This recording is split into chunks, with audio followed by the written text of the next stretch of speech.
জি7 শীর্ষ সম্মেলনে মোদিকে আমন্ত্রণই দেয়নি কানাডা। চলতি মাসের 15 থেকে 17 জুন কানাডায় অনুষ্ঠিত হবে জি7 শীর্ষ সম্মেলন। এই সংগঠনটি যুক্তরাষ্ট্র, যুক্তরাজ্য, ফ্রান্স, জার্মানি, ইতালি, কানাডা ও জাপান নিয়ে গঠিত হলেও 2019 সাল থেকে এই সম্মেলনে নিয়মিত অংশগ্রহণ করছে ভারত।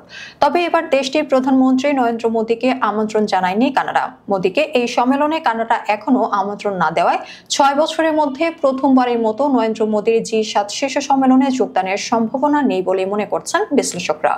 নরেন্দ্র মোদীকে এই সম্মেলনে আমন্ত্রণ না জানানোর পেছনের কারণ হিসেবে সামনে এসেছে দুদেশের সাম্প্রতিক টানাপোড়েন।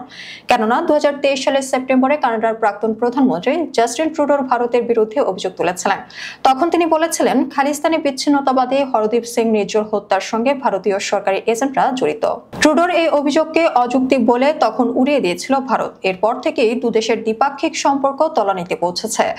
এরপর উভয় দেশ একে অপরের কূটনীতিকদের বহিষ্কার করেছে, যা এই সম্পর্ক হ্রাস করেছে। উল্লেখ্য, এর আগে বিশ্ব নেতাদের সঙ্গে করমর্দনের সময় ভারতের প্রধানমন্ত্রী নরেন্দ্র মোদীকে পাত্তা দিল না ফ্রান্সের প্রেসিডেন্ট ইমানুয়েল ম্যাক্রো। প্যারিসের কৃত্রিম বুদ্ধিমত্তা শীর্ষ সম্মেলনে এই দৃশ্য দেখা গেছে। তুরস্কের আনাদোলু নিউজের প্রতিবেদনে এই তথ্য জানানো হয়েছে। প্রতিবেদনে বলা হয়, প্যারিসে এআই সম্মেলনে অংশ নেওয়া বিশ্ব নেতাদের স্বাগত জানাতে সম্মেলন স্থলে হাজির হন ফরাসি প্রেসিডেন্ট ইমানুয়েল ম্যাক্রো। এ সময় মার্কিন ভাইস প্রেসিডেন্ট জেডি ভ্যান্স সহ বিশ্ব নেতাদের সঙ্গে শুভেচ্ছা বিনিময় করেন ফরাসি প্রেসিডেন্ট।